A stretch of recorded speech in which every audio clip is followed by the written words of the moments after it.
नमस्कार, भक्ति दर्शन समाचारमा स्वागत छ। म हेमा शर्मा। आज मिति 2078 साल असार महिनाको 29 गते मंगलबार राक्षस नाम संवत्सर सूर्य उत्तरायण ग्रीष्म ऋतु असार शुक्ल पक्षको तृतीय तिथि 7 बजेर 6 मिनटसम्म उपरान्त चतुर्थी तिथि चन्द्रमा कर्कट राशिमा इस्वी सम्मत 2021 जुलाई महिनाको 13 तारिक सक सम्मत 1942 र नेपाल सम्मत 1141। आज सूर्योदय बिहान 5 बजेर 18 मिनटमा र सूर्यास्त साँझ 7 बजे। सर्वप्रथम अहिलेसम्मका प्रमुख समाचार।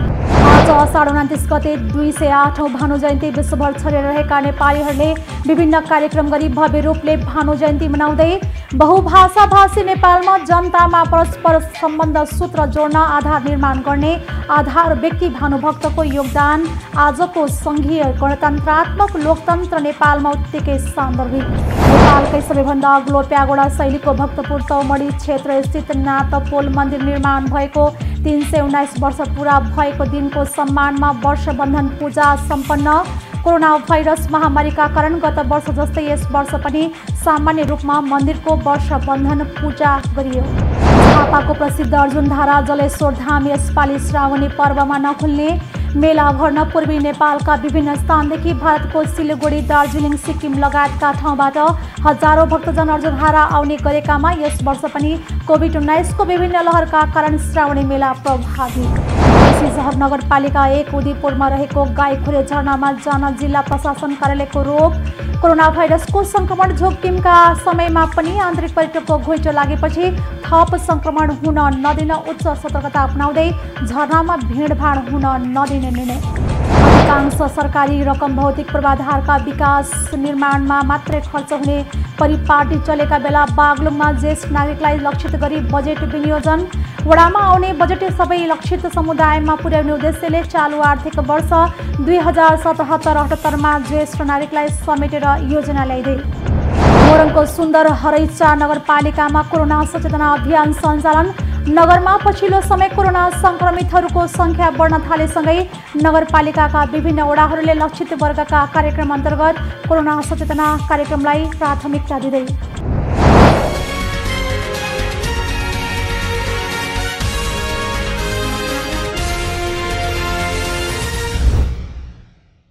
अब समाचार विस्तारमा।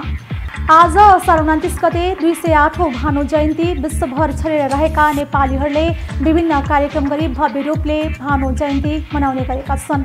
आदिकवि भानुभक्तको जन्म पिता धनञ्जय आचार्य र माता धर्मावती देवीका पुत्रको रूपमा तनहुँको रम्घामा विक्रम सम्वत 1871 मा असार 29 गते भएको थियो। बाजे श्रीकृष्ण आचार्यबाट शिक्षा दीक्षा पाउनुभएका उहाँले एउटा घाँसीको घाँस काटेर पार्टी पौवा बनाउने इच्छाबाट केही न केही गरी नाम कमाउने प्रेरणा पाउनु भएको भन्ने भनाइन्छ। उहाँ सानैदेखि नेपाली भाषाको कवितामा बोल्ने, कवितामा गाउने र कवितामा नाच्ने गरेको बताइन्छ। एक रिपोर्ट। आदिकवि भानुभक्तको जन्म पिता धनञ्जय आचार्य र माता धर्मावती देवीका पुत्रको रूपमा तनहुँको रम्घामा विक्रम सम्वत 1871 असार 29 गते भएको थियो। बाजे श्रीकृष्ण आचार्यबाट शिक्षा दीक्षा पाउनुभएका उहाँले एउटा घाँसीको घाँस काटेर पार्टी पौवा बनाउने इच्छाबाट केही न केही गरी नाम कमाउने प्रेरणा पाउनु भएको भन्ने भनाइन्छ। उहाँ सानैदेखि नेपाली भाषाको कवितामा बोल्ने, कवितामा गाउने र कवितामा नाच्ने गरेको बताइन्छ। भानुभक्तमा साहित्यिक ज्ञानका साथै ज्योतिष शास्त्रमा पनि निकै राम्रो पहुँच भएको देखिन्छ। फुटकर कवितामा लेखिएको पासाको दाउ र पासा खेलेको प्रसङ्गले द्युत क्रीडामा पनि उनको ज्ञान भएको देखिन्छ। हालसम्म पनि उत्कृष्ट उपहार पद्धतिका रूपमा परिचित आयुर्वेद उपचार विधि र औषधि निर्माण प्रक्रियाका सम्बन्धमा आदिकविको रचना पढ्दा उनी कुशल वैद्य भएको भान हुन्छ। त्यस्तै यी नेपाल सरी पुण्य भूमि त हो देखिन मैले कतै भन्ने हरबाट आदिकविको राष्ट्रप्रेम हदैसम्म झल्किएको पाइन्छ। ग्रामीण परिवेशको सामान्य परिवारमा जन्मेर पनि संस्कृत शिक्षाको राम्रो अध्ययन गरी समग्र नेपाली भाषीलाई एकताका सूत्रमा बाँध्ने नेपाली भाषामा रामायण लेख्नु कवि भानुभक्तको विशिष्ट योगदान हो। कारावासमा बस्दा समेत अटुट रूपमा काव्य साधना गरी 25,000 श्लोक भएको संस्कृतको रामायणलाई 1200 श्लोक श्लोकमा सीमित गरी शास्त्रीय छन्दमा सम्पूर्ण रामायणी कथालाई उतारी नेपाली भाषामा काव्यात्मक गति प्रदान गर्नु जस्तो अत्यन्त कठिन कर्महरूका आधारमा राष्ट्रले दिएको आदि कविको उपाधि अपुग हुने देखिए पनि देशव्यापी रूपमा भानु जयन्ती मनाउने राष्ट्रिय परम्पराले भने केही श्रद्धा प्रकट गरेको देखाउँदछ। यसकारण बहुआयामिक व्यक्तित्वका धनी भानुभक्तलाई पहिलोपटक मोतीराम भट्टले भानुभक्तलाई चिनाइदिएपछि यता आजसम्म जसले जे जति लेखे पनि तिनै पुरानै समावेश भएको पाइन्छ। भानुभक्त नेपाली वाङ्मयकै विराट पुरुष हुन्। नयाँ ढङ्गबाट उनका बारे व्याख्या र विश्लेषण भइरहेको छ। रामायणी श्लोकहरूका पद पदमा र भक्तमालाका अंश अंशमा भगवत भक्ति दर्शाउने आदिकविको हास्य व्यङ्ग्य क्षेत्र पनि उत्तिकै सशक्त छ। थुनामा बस्दाको अवस्था वर्णन, सरकारी काम कार्यमा भएको ढिला सुस्तीप्रतिको व्यङ्ग्य अत्यन्त रोचक छ। प्रायः सबै रसको प्रयोग रामायणमा गरिसकेका कविले श्रृङ्गार रसलाई फुटकर कवितामा पनि खन्याएका छन्। वर्तमानमा आएर साक्षात्कार गरिरहेको कान्तिपुरी काठमाडौँ नगरीको तत्कालीन शब्द चित्रणले कवि भविष्यद्रष्टा भएको देखाउँदछ। न गृहम गृहमित्याहु गृहिणी गृहमुच्यते, अर्थात् घर घर होइन तर गृहिणी घर हुन् भन्ने नीति वचनलाई राम्रोसँग बुझेका आदिकविले वधु शिक्षा बनाउनुमा यही कारण देखिन्छ। हाम्रो समाजले नारीलाई सम्मान गरेको छ, तर सम्मानित व्यक्तित्वबाटै अपमानित व्यवहार हुनु निन्दनीय हुने देखेर प्रस्तावनामा मित्र सम्बोधन गरी लेखिएको वधु शिक्षा नारीमा मात्र सीमित नरही सम्पूर्ण मानिसका लागि उपयुक्त हुने देखिन्छ। आदि जगद्गुरु शङ्कराचार्यको संस्कृत पद्यलाई रूपान्तरण गरी रचिएको प्रश्नोत्तर कवितामा सम्प्रेषणात्मकता पाइन्छ। यसबाट कविमा आधुनिक शिक्षा प्रणालीको सम्प्रेषणात्मक विधिको समेत ज्ञान भएको सिद्ध हुन्छ। घर परिवारमा कलह भएमा समाजमै अनिष्ट हुनेतर्फ लक्षित गरी आदि कविले वधु शिक्षा बनाएकाले कविमा सामाजिक भावना ओतप्रोत भएको पाइन्छ। त्यसो त खेतमा पानी लैजान कुलो बनाउन थालेको प्रसङ्ग पनि सामाजिक क्षेत्रका लागि स्मरणीय छ। यिनै कुराले उनलाई वरिष्ठ समाजसेवीका रूपमा समेत स्थापित गरेको छ। पछिल्लो जनआन्दोलनका क्रममा धेरै ठाउँमा भानुभक्तका मूर्तिहरू पनि तोडिएका छन्। भानुभक्तले गर्दा हाम्रा भाषाहरूको विकास हुन नसकेको हो भनेर गुनासो पनि धेरैले गरेका छन्। त्यसकारण गणतान्त्रिक नेपालमा भानुभक्तलाई कसरी मूल्याङ्कन गर्ने भन्ने कुरा झन् विचारणीय भएको छ। बहुभाषा भाषी नेपालमा जनतामा परस्पर सम्बन्ध सूत्र जोड्न आधार निर्माण गर्ने आधार व्यक्ति भानुभक्तको योगदान आजको सङ्घीय गणतन्त्रात्मक लोकतन्त्रमा उत्तिकै सान्दर्भिक छ। आज भानु जयन्ती 208औं हाम्रो महान साहित्यिक समारोह, हाम्रो राष्ट्रिय गौरवको समारोह। यस प्रसङ्गमा आदिकवि भानुभक्त आचार्यप्रति सबभन्दा पहिले आफ्नो श्रद्धासुमन प्रेम व्यक्त गर्न चाहन्छु। र हेर्नुस् के छ भने अब भानुभक्तज्यूलाई सम्झने भनेको चाहिँ हामीले समग्रमा हाम्रो राष्ट्रिय दर्शन, संस्कृति र पहिचानका कुराहरू, जीवन दर्शनका, जीवन ज्ञान विज्ञानका कुराहरू यसैमा समाहित हुन्छन्। र मलाई त के लाग्छ भने समय बदलिँदै जाँदा झन्झन पुरानो कुराको झन्झन बढी महिमा बढेको जस्तो लाग्छ। ती बाणीहरूले, ती कविताहरूले, ती सन्देशहरूले हामीलाई सदा सर्वदा मार्गदर्शन गरेको जस्तो लाग्छ। त्यही भएर कविहरू कालजयी हुन्छन् भनिएको त्यही भएर रहेछ। त्यही भएर जहाँ नपहुँचे रवि वहाँ पहुँचे कवि भनिन्छ। झन् त्यसै भने भानुभक्त त रवि नै थिए, भानु नै थिए।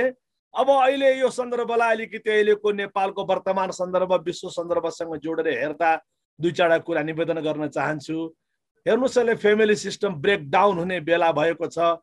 व्यक्तिवादी खालका शिक्षाका प्रवृत्तिहरू हावी भएका छन्। मै जान्ने भन्ने खालका कुराहरू हावी भएका छन्। त्यो बेलामा भानुभक्त आचार्यको जीवनी भनेको जे सिके आफ्नै बाजे श्रीकृष्ण आचार्यबाट सिके र उनले आफ्ना कविता आदिमा जे आफ्नो भाव श्रद्धा व्यक्त गरे तिनी आफ्ना बाजेप्रति, बुवाप्रति, आमाप्रति श्रद्धा व्यक्त गरे। यसले फ्यामिली सिस्टमलाई कसरी ड्राइभ गर्ने भन्ने सुन्दर सन्देश दिएको छ। यसैगरी हेर्नुहोस्, अहिले जातीय विद्वेषका कुराहरू, साम्प्रदायिक विद्वेषका कुराहरू, अनेकौं प्रकारका वर्गीय विद्वेषका कुराहरू अत्यन्तै घृणित तरिकाले, डरलाग्दो तरिकाले जताततै छताछुल्ल भएको बेलामा भानुभक्तले कति सुन्दर सन्देश दिए। त्यस घाँसीले कसरी आज दिएछ अर्ती, धिक्कार हो मकन बस्नु नराखी कृति। यानी कि घाँसीलाई उनले प्रेरणाको रूपमा लिए। यो भनेको जातीय समन्वयको, वर्गीय समन्वयको एउटा अत्यन्तै सुन्दर दृष्टान्त हो भन्ने बुझ्नुपर्छ। यसै गरी राष्ट्र प्रेमका कुराहरू, राष्ट्रभक्तिका कुराहरू आज केवल नाराका विषय भइरहेको बेलामा, एकले अर्कालाई ठग्ने पछार्ने चुनावको विषय मात्र भइरहेको बेलामा भानुभक्तका ती कुराहरू चपला अबला हर एक शिरमा गुणकेसरीको फुलली शिरमा भनेर कस्तो सुन्दर तरिकाले कान्तिपुरी नगरीको व्याख्यान गरिएका कुराहरू, कति दिनपछि मैले बल्ल बालाजु देखा भन्ने कुराले राष्ट्र प्रेम नेपाली माटोको टीका लगाउनु पर्छ है, त्यसैमा हामीले हाम्रो गौरव खोज्नु पर्छ भन्ने कुराको सुन्दर सन्देश दिएको छ। र अहिले सारैतिर तपाईको नारी शिक्षाका विषयलाई कसरी अगाडि बढाउने, नारी सम्मानका कुराहरू, नारी चेतनाका कुराहरू, वुमेन इम्पावरमेन्टका कुराहरूलाई कसरी हामीले लोकल, नेसनल, ग्लोबल लेभलमा एकदमै संयमित र इमानदार भएर प्र्याक्टिस गर्ने भन्ने सन्दर्भमा भानुभक्त आचार्यले जुन वधु शिक्षा लेखे त्यो आफैमा नारी सम्मानको, नारी शिक्षाको, नारी जागरणको एउटा साह्रै सुन्दर दृष्टान्त हो। र यसै गरी हेर्नुहोस् सबैले यो तपाईँको मेटेरियलिजम, मिलिटेरिजम, यो सेल्फिजम टाइपका कुराहरूले मानिसको जीवन अस्त व्यस्त भइरहेको बेलामा डिप्रेसन, फ्रस्ट्रेसन, एङ्जाइटी टाइपका कुराहरू विश्वव्यापी रूपमा बढिरहेको बेलामा भानुभक्तको तपाईँको प्रश्नोत्तरी कुन हो धनी सब नरले कह्याको सन्तोषले जो छ सुखी रहेको, कति सुन्दर कुराहरू त्यहाँ दिएका छन्। यसै गरी आज सारा विश्वमा अध्यात्मको डङ्का, सनातन जीवन दर्शन, योगको डङ्का बजिरहेको बेलामा कसरी कस्तो खालको मार्ग, कस्तो खालको art of life one should practice भन्ने खालका कुराहरूमा चाहिँ जित्या तिनै इन्द्रिय मित्र मान्नु, यानी कि उही भगवत गीता उद्धरेद आत्मनात्मानम नात्मानम अवसादेत को नयाँ एउटा भर्सन भानुभक्तजीबाट हामीले त्यहाँ पाएका छौँ। सिङ्गो प्रश्नोत्तरी भन्ने कुरा अहिले हाम्रो जीवन अल्मलिएको छ। हामी एक प्रकारको कन्फ्युजनमा, इल्युजनमा बाँचिरहेको बेलामा त्यो प्रश्नोत्तरीले सही मानेमा जीवन दर्शनका लागि हामीलाई गाइड गरेको छ। र यसै गरी हेर्नुहोस् अहिले यो कोरोनाको बेलामा अनेकौं प्रकारका पीडाहरू, तनावहरू बढेको बेलामा ल है आत्तिनु हुँदैन है, मात्तिनु हुँदैन है, तात्तिनु हुँदैन है। हरेक सुगोली सन्धि हुने बेलामा, हरेक कोरोना कालको बेलामा, हरेक सुगोली कालको बेलामा जब जब हामी विक्षिप्त अवस्थामा पुग्छौँ, विक्षिप्त हुन्छौँ, आहत हुन्छौँ, मर्माहत, पीडित, सन्तप्त हुन्छौँ, त्यो बेलामा पनि फेरि धीरा भइरहनु, विपत्ति सहनु, कस्तै परोस् तापनि भन्ने सबै कुराहरूले हेर्नुहोस् हामीलाई एउटा जीवन जिउने कलातर्फ प्रेरित गरेको छ। र सबैभन्दा ठुलो कुरा त ठिक छ काम होस्, माम होस्, तर राम छैन भने, काम छ, माम छ, राम छैन भने आराम कसरी होला, आनन्द कसरी होला, जीवनको पूर्णता, सुन्दरता, जीवनको दिव्यताको अनुभूति कसरी होला। त्यही भएर आदिकवि भानुभक्त आचार्यले रामायण लेखेर ओहो यस्तो सुन्दर योगदान गरे। नेपाली भाषा र साहित्यको माध्यमबाट जहाँ जहाँ नेपाली गए भानुभक्तको रामायण लिएर गए। हेर्नुहोस् आजको यस प्रसङ्गमा दुईटा महापुरुषलाई हामीले कहिले पनि भुल्न सक्दैनौँ। पृथ्वीनारायण शाहले राष्ट्रको एकीकरण गरे, राज्यको एकीकरण गरे, त्यसलाई भौतिक रूपेण एकीकरण गरे, अनेकौं रूपेण एकीकरण गरे, टुक्रा टुक्रा भएका राज्यहरूलाई एउटा महाशक्ति, एउटै महामुलुकको रचना गर्छु भन्ने कुरा दिए। तर फेरि साथै भानुभक्तले भाषा र साहित्यको माध्यमबाट भाषामा भाव हुन्छ, भावमा प्रेम हुन्छ, प्रेममा समर्पण हुन्छ, श्रद्धा हुन्छ। यस्तो भानुभक्तले त्यो वाल्मीकि रामायण संस्कृतमा लेखेको रामायणलाई जन जनमा, ग्रामे ग्रामे, जने जने सर्वे वजना राम विषय, रामायण विषय जानन्तु, रामको भक्ति हरेकमा जागोस्, राम हुन् परात्मा ती कहाँ बिकारी यस लोकमा छन् नर रूपधारी। न केवल नेपालमा, बर्मा, थाइल्यान्ड, भुटान आदि जहाँ जहाँ नेपाली छन्, आसाम, कलकत्ता, देहरादून आदि जहाँ जहाँ पश्चिमी किल्ला काङ्गडा, पूर्वमा टिस्टा पुगेथ्यौँ, त्यहाँ हाम्रो रामायण पुग्यो। र अहिले पनि हाम्रा नेपाली बन्धुहरू जहाँ जहाँ छन् त्यहाँ रामायण लिएर गएका छन्। यो रामायण भनेको नेपाली संस्कृति हो। हेर्नुहोस्, संस्कृतिका हिसाबले परिपूर्ण कुनै ग्रन्थ हो भने त्यो हो रामायण। भक्तिका हिसाबले कुनै कुरा चाहिन्छ भने त्यो हो श्रीकृष्ण, र यसै गरी ज्ञानका हिसाबले कुनै कुरा चाहिन्छ भने त्यो हो मूलतः भगवान शिव। र त्यसमा पनि नेपालको सन्दर्भमा गुरु गोरखनाथ, गोरक्ष योग र गुरु गोरखनाथकी कृपाले पृथ्वीनारायण शाहले गरेको राष्ट्रको संरचना, र त्यो राष्ट्रको संरचनामा फेरि आत्मा थपिदिने जुन काम रामायणको माध्यमबाट भयो, त्यसले साह्रै सुन्दर तरिकाले नेपालीपन, नेपाली मन, नेपाली जीवनतर्फ हामीलाई प्रेरित गरेको छ। र साथै भानुभक्तको समग्र तपाईको यात्रालाई हेर्नुहुन्छ भने सामाजिक विकृतिका विरुद्धमा लड्नुपर्छ है, अन्यायका विरुद्धमा लड्नुपर्छ है भन्ने खालका सुन्दर सुन्दर संकेतहरू पनि त्यहाँ दिएका छन्। सामाजिक विकृतिहरूका विरुद्धमा हामी सबै जुर्मुराउनु पर्छ है भन्ने खालका सुन्दर संकेतहरू पनि दिएका छन्। साहित्य समाजको दर्पण हो, साहित्य समाजको परिवर्तनको आधार हो। र यस्ता खालका कविहरू के हुन् भने कबीर मनीषी परिभू स्वयंभू, यी चाहिँ कवि मात्र होइनन्, यी मनस्वी हुन्, यी तपस्वी हुन्, यी साक्षात जीवन्त ऋषि हुन्। आज यो भानुभक्त आचार्यको यो 208औं जुन प्रसङ्ग छ, जन्म जयन्तीको प्रसङ्गमा म भानुभक्तप्रति, भानुभक्त आचार्य तनहुँ चुदी रम्घा जसको माध्यमबाट नेपाल आज धन्य भयो, नेपाल विश्वमा चिनियो, त्यसप्रति म श्रद्धा व्यक्त गर्न चाहन्छु। र पुनः सबै भोग चञ्चल छन्, बिजुली सरी एकछिन नरहन्या, विचार यस्तो जानी सहु तिमी बडो हुन्छ सहन्या। भानुभक्तका योगदानको संस्मरणसँगै सम्मान गर्ने परम्परा अगाडि बढाउँदा मात्र अन्य भाषाका आदि पुरुषहरूको पनि स्मृति र सम्मान गर्ने परम्परा विकसित हुँदै जानेछ। बेसी सहर नगरपालिका 1 उदयपुरमा रहेको गाईखुरे झरनामा जान जिल्ला प्रशासन कार्यालयले रोक लगाएको छ। कोरोना भाइरसको संक्रमण जोखिमका समयमा पनि आन्तरिक पर्यटकको घुइँचो लागेको भन्दै प्रशासनले सर्वसाधारणलाई झरनामा जान रोक लगाएको हो। आन्तरिक पर्यटकको चहल पहल बढ्न थालेकाले थप संक्रमण हुन नदिन उच्च सतर्कता अपनाउँदै झरनामा भिडभाड हुन नदिने निर्णय गरिएको प्रमुख जिल्ला अधिकारी होमप्रसाद लुइटेलले जानकारी दिनुभएको छ। प्रशासन कार्यालयले झरनामा जान रोक लगाउनुको साथै विभिन्न मनोरञ्जनात्मक गतिविधि पनि सञ्चालन गर्न नदिएको जनाएको छ। 1 महिना अघिसम्म पानी नहुँदा सुनसान झरनाहरूमा पानीको बहाव बढेको र लकडाउन खुकुलो भएसँगै आन्तरिक पर्यटकहरूको भिडभाड बढेको हो। आन्तरिक तथा बाह्य पर्यटकहरूलाई आकर्षण गर्ने गाईखुरे सहित लमजुङका दर्जनौं झरनामा आन्तरिक पर्यटकहरूको घुइँचो हुने गरेको छ। बर्खायाममा मात्रै पानी झर्ने गाईखुरे झरनामा अघिल्ला वर्षहरूमा झरना महोत्सव र क्यानोइङ समेत हुने गरेको थियो, तर गत वर्ष र यस वर्ष कोरोनाकै कारण झरनामा महोत्सव र क्यानोइङ नभए पनि पछिल्ला दिनहरूमा भने सर्वसाधारणहरूको घुइँचो लाग्ने गरेको थियो। बेसी सहर, सुन्दर बजार, भोटे ओडार लगायतका क्षेत्रबाट दिनहुँ सर्वसाधारणहरू झरना आउने जाने संक्रमण जोखिम भएको भन्दै प्रशासनले झरनामा जान पनि रोक लगाएको हो। वर्षा सुरु भएसँगै बेसी सहरको गाईखुरे झरना, मर्स्याङदी गाउँपालिकामा रहेको भुलभुले, स्याङ्गे, जगत च्याम्बे लगायतका ठुला झरनाहरूमा आन्तरिक तथा बाह्य पर्यटकहरूको भिड लाग्ने गरेको थियो।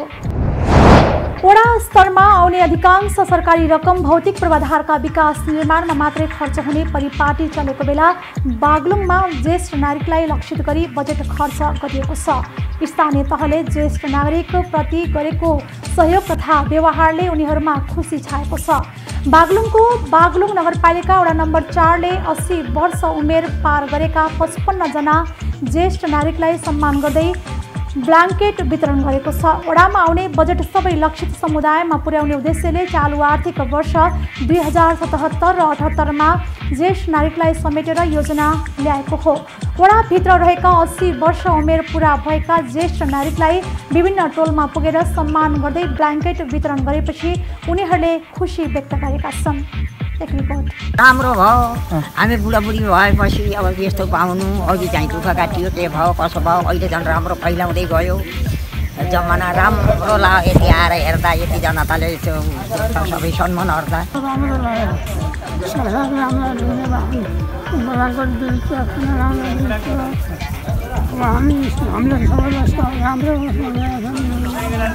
ओडामा आउने बजेट टाढा बाटाको पहुँचका भरमा वितरण हुने र लक्षित वर्गका नागरिकसम्म पुग्न नसकेको बेला आफूहरूलाई ओडाले बजेटमा समावेश गरेको भन्दै ज्येष्ठ नागरिकले खुसी व्यक्त गरेका हुन्। ज्येष्ठ नागरिकको समाजप्रतिको योगदानलाई स्मरण गर्दै ओडा कार्यालयले उनीहरूलाई लक्षित गरेर विनियोजन गरेको बजेटबाट ब्ल्याङ्केट वितरण गरेको जनाएको छ। न्यानो कपडाको रूपमा एउटा ब्ल्याङ्केट हामीले वितरण गऱ्यौँ र यो कार्यक्रमलाई हामीले आगामी वर्षमा पनि निरन्तरता दिनेछौँ र ज्येष्ठ नागरिक जसले समाजमा बसेर धेरै खालको योगदान गर्नुभयो उनीहरूमा र अहिले आइसकेपछि उहाँहरूलाई एउटा सम्मान स्वरूप, हुन त केही होइन तर सम्मान स्वरूप उहाँलाई एउटा चाहिँ न्यानो कपडा दिने निर्णय भएको हुन्छ, त्यो वितरण गरिएको छ। ओडाले आगामी दिनमा पनि ज्येष्ठ नागरिकको आवश्यकता अनुसारका कार्यक्रम र योजना ल्याउने जनाएको छ। कोरोना महामारीका बीच ओडाले ज्येष्ठ नागरिक समन्वय समिति मार्फत आर्थिक वर्षको अन्त्यमा कार्यक्रम गरेको छ। नागरिक प्रति गरिने दुर्व्यवहार विरुद्ध सबैजनाले आवाज उठाउन र ज्येष्ठ नागरिकहरूलाई सम्मान र अधिकारमा पहुँच पुर्याउन सबै क्षेत्रको ध्यान जान आवश्यक छ। भक्ति दर्शन टेलिभिजन एसडीका लागि बागलुङ सहकर्मी सुभाष आचार्यको रिपोर्ट। मोरङको सुन्दर हरेचा नगरपालिकामा कोरोना सचेतना अभियान सञ्चालन गरिएको छ। पछिल्लो समय कोरोनाका बिरामीहरूको संख्या बढ्न थालेपछि नगरपालिकाका विभिन्न वडा मार्फत सचेतना अभियान सञ्चालन गरिएको हो। खास गरी नगरपालिकाका विभिन्न वडाहरूले लक्षित वर्गका कार्यक्रम अन्तर्गत कोरोना सचेतना कार्यक्रमलाई प्राथमिकतामा राखेर सञ्चालन गरिरहेका छन्। एक रिपोर्ट।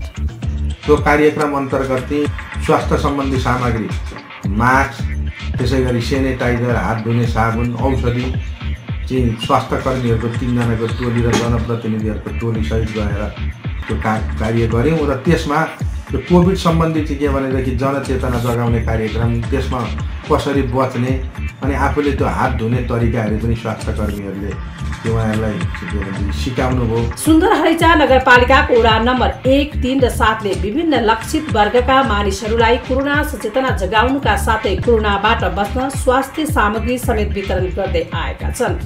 दलित, अपाङ्गता भएकाहरू, महिला र मधेसी, मुस्लिम तथा पिछडा वर्गलाई लक्षित गरी विभिन्न संस्थाहरूको सहकार्यमा कोरोना सचेतना कार्यक्रम सञ्चालन गरिएको हो। यस क्षेत्रमा रहेका अपाङ्ग, महिला, बालबालिका, मधेसी, मुस्लिम, पिछडा वर्गहरूलाई ध्यानमा राखी उहाँहरूको स्वास्थ्य उपचारलाई केन्द्रित गरी हामीले संयुक्त रूपमा सामाजिक अभियान अन्तर्गत स्वास्थ्यको सामग्रीहरू लिएर उहाँहरूको घर घरमा टोलटोलमा गएर हामीले कार्यक्रम गरेका छौँ, जसमा हामीले स्वास्थ्य कर्मी सहित औषधि लिएर उहाँहरूको घर घरमा टोलटोलमा गयौँ, उहाँहरूलाई भेला गरायौँ र हामीले काउन्सिलिङ गऱ्यौँ।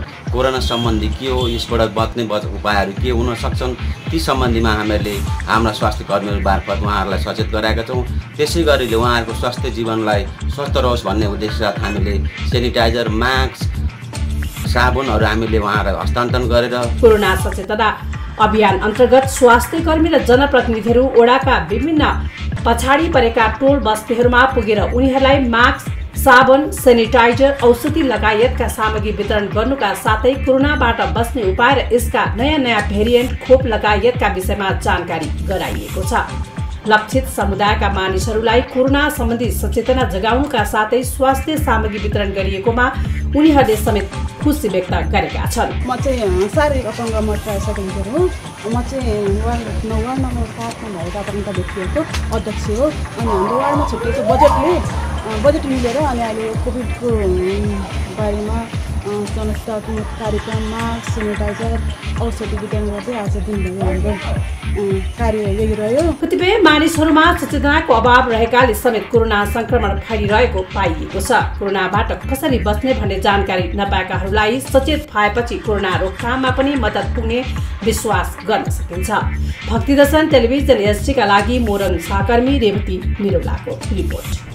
नेपालकै सबैभन्दा अग्लो प्यागोडा शैलीको भक्तपुर तौमडी क्षेत्रस्थित नाथपोल 5 तले मन्दिर निर्माण भएको 300 वर्ष पुरा भएको दिनको सम्मानमा आइतबार वर्षबन्धन पूजा गरिएको छ। तत्कालीन मल्ल राजा भूपतिन्द्र मल्लले बनाउन लगाएको नाथपोल मन्दिर नेपाल सम्बत 822 असार शुक्ल प्रतिपदामा निर्माण पूरा भएको अभिलेख छ। उक्त अभिलेखमा मन्दिर निर्माण पूरा भएको आषाढ शुक्ल प्रतिपदाका दिन पहिलो वर्षबन्धन पूजा गरेको समेत उल्लेख छ। सोही इतिहासलाई आधार मानेर प्रत्येक वर्षको असार शुक्ल प्रतिपदाको दिन विशेष रूपले तान्त्रिक विधिका साथ वर्षबन्धन पूजा गरिँदै आएको छ। तर गत वर्ष जस्तै यस वर्ष पनि कोरोना भाइरसको विश्वव्यापी महामारीका कारण सामान्य रूपमा मन्दिरको वर्षबन्धन पूरा सम्पन्न गरिएको छ।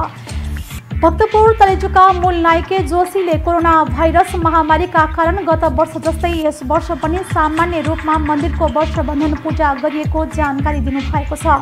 मन्दिर भक्तपुर तलेजु अन्तर्गत सञ्चालन तथा व्यवस्थापन हुँदै आएको छ। मन्दिरमा हुने पूजा तथा पुजारीको पारिश्रमिक भने कुठी संस्थानबाट व्यवस्थापन भइरहेको छ। मन्दिरका पुजारी यज्ञमान कर्मचारीले उक्त मन्दिरमा वर्षबन्धन पूजा र दशैंको महानवमीमा बाहेक अरू बेला विशेष पूजा नहुने जानकारी दिनुभएको छ। मन्दिरको सरसफाई र मर्मत सम्भार गर्ने उद्देश्यले राजा भूपतिन्द्र मल्लले वर्षेनी वर्षबन्धन पूजाको परम्परा बसाएको भक्तपुर तलेजुका मूल नायके जोशी बताउनुहुन्छ। वर्षबन्धन पूजा गरिएको प्रतीकात्मक स्वरूपको मन्दिरको गजुरमा झण्डोत्तोलन गर्ने प्रचलन रहेको छ। सोही अनुसार आइतबार पनि मन्दिरको गजुरमा झण्डोत्तोलन गरिएको छ। भक्तपुर तलेजुका राजोपाध्याय जोशी कर्मचारी र तालचा भडेल पुजारीहरूले तान्त्रिक विधिअनुसार नाथपोल मन्दिरभित्र रहेकी सिद्धि लक्ष्मी देवीको पूजासँगै मन्दिरको वर्षबन्धन पूजा गर्ने गरेका छन्। विधि विधानसहित सिद्धि लक्ष्मीको पूजा गरिएसँगै भक्तपुर तुछी मला निवासी अवालहरूले मन्दिरको गजुरमा झण्डोत्तोलन गर्ने चलन छ। स्थानीय तुछी मला टोल सुधार समितिका पदाधिकारीहरूले 2.25 मिटर सेतो कपडामा रातो कपडाको अर्ध चन्द्र अङ्कित ध्वजा मन्दिरको गजुरमा फहराउँदै आएका छन्। झापाको प्रसिद्ध अर्जुनधारा जलेश्वर धाम यसपालि श्रावणी पर्वमा नखुल्ने भएको छ।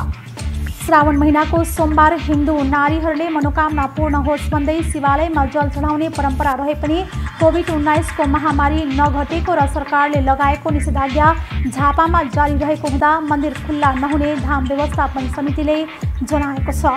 श्रावण महिनामा पहेँलो र हरियो रङका चुरा मेहन्दी लगाएर शिवजीको पूजा आराधना गर्दा मनोकांक्षा पूरा हुने धार्मिक विश्वास छ। पूर्वको पशुपतिनाथको नामले परिचित अर्जुनधारा जलेश्वर धाममा विगतका वर्षमा श्रावण महिनाको सोमबार जल चढाउने भक्तजनको घुइँचो लाग्ने गर्दथ्यो।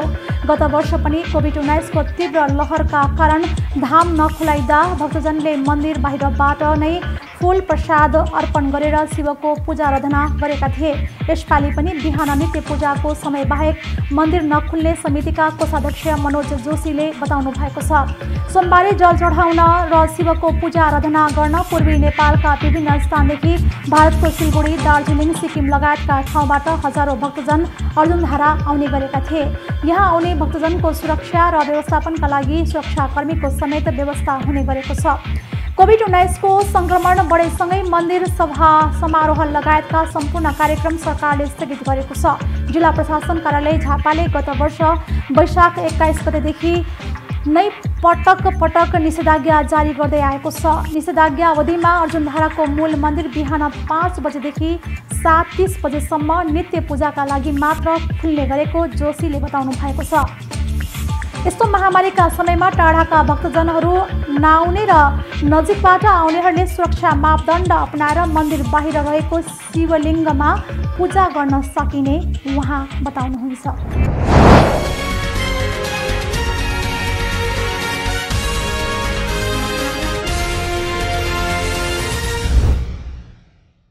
अहिले हामी भक्तिदर्शन समाचारको अन्त्यमा आइसकेका छौँ। जाँदा जाँदै प्रमुख समाचार पटक। आज असाढ 29 गते 208औं भानु जयन्ती विश्वभर छरिएर रहेका नेपालीहरूले विभिन्न कार्यक्रम गरी भव्य रूपले भानु जयन्ती मनाउँदै बहुभाषा भाषी नेपालमा जनतामा परस्पर सम्बन्ध सूत्र जोड्न आधार निर्माण गर्ने आधार व्यक्ति भानुभक्तको योगदान आजको सङ्घीय गणतन्त्रात्मक लोकतन्त्र नेपालमा उत्तिकै सान्दर्भिक। नेपालकै सबैभन्दा अग्लो प्यागोडा शैलीको भक्तपुर तौमडी क्षेत्र स्थित नाथपोल मन्दिर निर्माण भएको 319 वर्ष पूरा भएको दिनको सम्मानमा वर्षबन्धन पूजा सम्पन्न। कोरोना भाइरस महामारीका कारण गत वर्ष जस्तै यस वर्ष पनि सामान्य रूपमा मन्दिरको वर्षबन्धन पूजा गरियो। झापाको प्रसिद्ध अर्जुनधारा जलेश्वर धाम यसपालि श्रावणी पर्वमा नखुल्ने। मेला भर्न पूर्वी नेपालका विभिन्न स्थानदेखि भारतको सिलगढी, दार्जिलिङ, सिक्किम लगायतका ठाउँबाट हजारौं भक्तजन अर्जुनधारा आउने गरेकामा यस वर्ष पनि कोभिड-19 को विभिन्न लहरका कारण श्रावणी मेला प्रभावित। शहर नगरपालिका 1 उदयपुरमा रहेको गाईखोरे झरनामा जान जिल्ला प्रशासन कार्यालयको रोक। कोरोना भाइरसको संक्रमण जोखिमका समयमा पनि आन्तरिक पर्यटकको घुइँचो लागेपछि थप संक्रमण हुन नदिन उच्च सतर्कता अपनाउँदै झरनामा भिडभाड हुन नदिने निर्णय। अधिकांश सरकारी रकम भौतिक पूर्वाधारका विकास निर्माणमा मात्रै खर्च हुने परिपाटी चलेका बेला बागलुङमा ज्येष्ठ नागरिकलाई लक्षित गरी बजेट विनियोजन।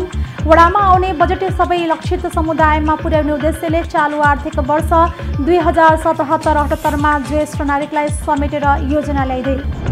मोरङको सुन्दर हरैचा नगरपालिकामा कोरोना सचेतना अभियान सञ्चालन। नगरमा पछिल्लो समय कोरोना संक्रमितहरूको संख्या बढ्न थालेसँगै नगरपालिकाका विभिन्न वडाहरूले लक्षित वर्गका कार्यक्रम अन्तर्गत कोरोना सचेतना कार्यक्रमलाई प्राथमिकता दिँदै।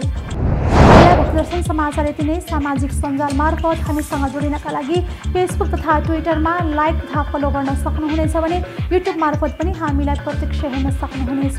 त्यस्तै कुनै सल्लाह सुझाव तथा प्रतिक्रिया भएमा भक्तिदर्शन@emountaintv.com मा हामीलाई पत्राचार गर्न सक्नुहुनेछ। धर्म, संस्कृति र संस्कारको संवाहक भक्तिदर्शन टेलिभिजन SP हेर्नुहोला। नमस्कार।